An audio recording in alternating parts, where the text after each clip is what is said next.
Your internet school চ্যানেলে তোমাদের সকলকে স্বাগত। তো আজকে আমরা ক্লাস 8-এর কোশ্চেন ব্যাংকের মডেল সেট 6 অর্থাৎ Alipurduar new town girls high school and Madhyamgram high school এই কোশ্চেন সেটটা সলভেশন করব। তো চলো শুরু করা যাক। তো প্রথমে আছে ফিজিক্যাল সায়েন্স। প্রথম প্রশ্ন 1 পারদের ঘনত্ব হলো 5.2 গ্রাম পার সেমি কিউব, 13.6 গ্রাম পার সেমি কিউব, 0.5 গ্রাম পার সেমি cube. Option D 7.2 gram per সেমি কিউব। উত্তরটা হবে অপশান বি 13.6 গ্রাম পার সেমি কিউব। শূন্যযোজী মৌল হলো option A hydrogen, option B helium, option C oxygen, option D carbon. সঠিকটা হবে অপশান বি হিলিয়াম। 1-3 তরলের চাপ ক্রিয়া করে ড্যাশ। অপশান এ শুধু নিচের দিকে, অপশান বি শুধু পাশের দিকে, অপশান সি শুধু ওপরের দিকে, অপশান ডি সব দিকে সমানভাবে। সঠিকটা হবে অপশান ডি সব দিকে সমানভাবে। 1-4 কোনো বস্তু স্প্রিং তুলায় পার্ট 7 কেজি হলে ওই বস্তুকে পৃথিবীর যে বল দ্বারা টানে তার মান, তাহলে আমরা কি জানি F = mg। তাহলে এখানে m এর মান বলে দিয়েছে 7 আর g হচ্ছে 9.8, তাহলে 7 × 9.8 মিটার পার সেকেন্ড স্কোয়ার, তাহলে 68.6 নিউটন হবে। কিন্তু এখানে অ্যান্সারটা দেয়া নেই, কিন্তু এর সঠিক উত্তরটা হবে হচ্ছে 68.6। 3H1 এর পরমাণু ক্রমাঙ্ক কত হবে? 1। এইটা হচ্ছে পরমাণু ক্রমাঙ্ক সংখ্যা, এটা ভর সংখ্যা, সেই অনুসারে 1। তাহলে কাঁচ সিল্ক বা রেশম দিয়ে ঘষলে কোনটিতে ধনাত্মক এবং কোনটিতে ঋণাত্মক আধান আহিত হবে? কাঁচ হবে ধনাত্মক আর সিল্ক বা রেশমটা ওটা হবে ঋণাত্মক। কোন প্রখ্যাত বিজ্ঞানীর পরীক্ষা থেকে তড়িতের প্রকৃতি সম্বন্ধে প্রাথমিক ইঙ্গিত পাওয়া যায়? উত্তরটা হবে বেঞ্জামিন ফ্র্যাঙ্কলিনের পরীক্ষা থেকে। কুলম্বের সূত্রের গাণিতিক রূপটি লেখো। কুলম্বের সূত্রের গাণিতিক রূপটা হচ্ছে F = k × Q1 × Q2/r², যেখানে k হচ্ছে সমানুপাতিক ধ্রুবক। পরমাণুর প্রকৃত ভর কোন এককে মাপা হয়? AMU এককে মাপা হয়। ভূভিট্রিয়ল কাকে বলে? ভিট্রিয়ল হলো তামা সালফেট পেন্টাহাইড্রেট অর্থাৎ CuSO4 × 5H2O। এটি একটা উজ্জ্বল নীল রঙের স্ফটিক পদার্থ যা জলে দ্রবণীয় এবং বেশ কিছু রাসায়নিক ও শিল্পক্ষেত্রে ব্যবহৃত হয়। 3-1 পৃথিবীপৃষ্ঠ থেকে উৎক্ষিপ্ত কৃত্রিম উপগ্রহ পৃথিবীকে ঘিরে ড্যাশ পথে আবর্তন করে অথবা উপবৃত্তাকার। 3-2 অ্যামোনিয়ার গন্ধ ড্যাশ ও ঝাঁঝালো অ্যামোনিয়ার গন্ধ। হীরক তড়িতের কুপরিবাহী। 3-4 বিপরীত জাতীয় আধান পরস্পরকে আকর্ষণ করে। 4 সঠিক পরিচয় দাও। আমি এক প্রকার বল। যখন কোনো বস্তুকে কোনো তরলে ডোবানো হয় তখন তরল ওই বস্তুর ওপর আমাকে প্রয়োগ করে। আমি কে? উত্তরটা হবে প্লবন। জিয়ে নিয়ে লেখো। নিউটনের আবিষ্কারক এখানে দেয়া আছে ক, ড, ই, স্যাউ। উত্তরটা হবে স্যাডউইক। 5 অথবা এর গন্ধ পচা ডিমের মতো। এখানে ড্রো, হা, ন, জে, ই, ল, ড, সা, ফা, ই। এটা হবে হাইড্রোজেন সালফাইড। 6-1 উদাহরণসহ সমযোজী যৌগের বৈশিষ্ট্য উল্লেখ করো। সমযোজী যৌগ নিকটতম নিষ্ক্রিয় স্থিত ইলেকট্রন বিন্যাস লাভের জন্য 2 বা ততোধিক পরমাণু পরস্পরের এক বা একাধিক ইলেকট্রন জোড় সমভাবে ব্যবহারের মাধ্যমে যে যৌগ গঠন করে তাকে সমযোজী যৌগ বলে। উদাহরণ হচ্ছে জল, methane, carbon dioxide, hydrogen, nitrogen ইত্যাদি হলো কয়েকটি সমযোজী যৌগের উদাহরণ। এবার বৈশিষ্ট্য। সাধারণ উষ্ণতায় অধিকাংশ সমযোজী যৌগ তরল বা গ্যাসীয়। উচ্চ আণবিক গুরুত্ব বিশিষ্ট কিছু কিছু সমযোজী যৌগ কঠিন অবস্থায় থাকে। এরা সাধারণত জলে অদাব্য। এরা তড়িৎ পরিবহন করে না।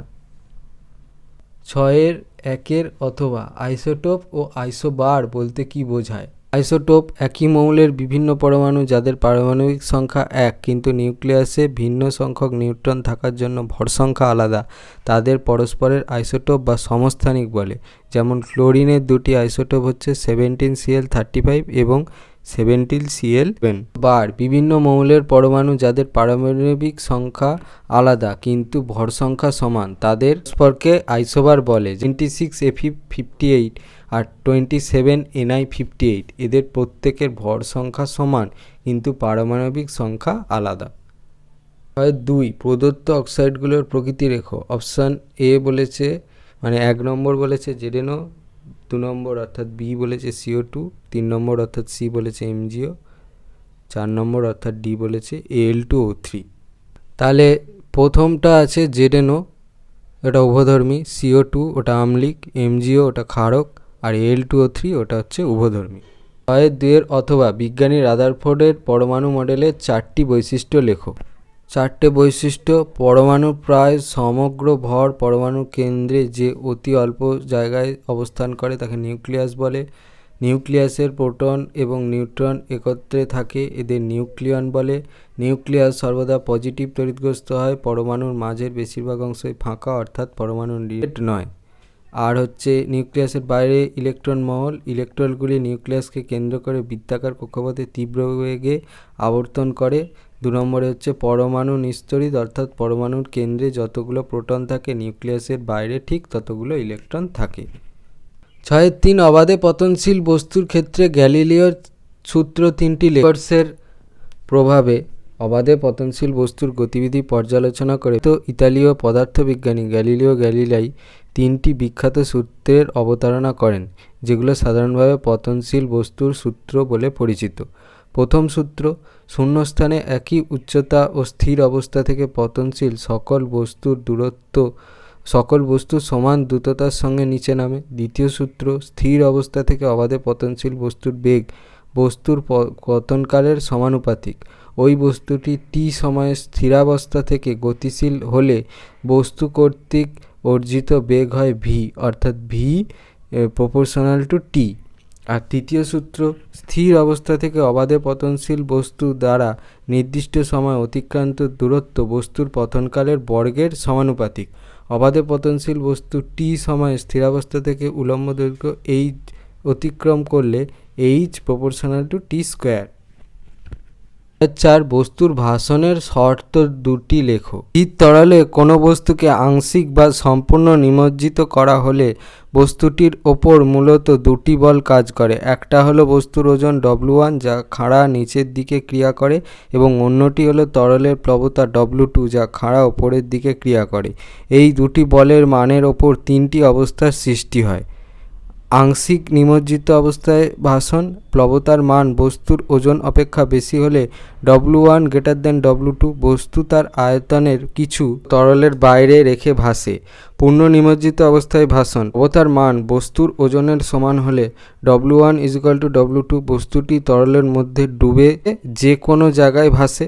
আর নিমজ্জন হচ্ছে প্লবতার মান বস্তুর ওজন অপেক্ষা 2 > W1 বস্তুটি তরলের মধ্যে সম্পূর্ণ ডুবে যায়।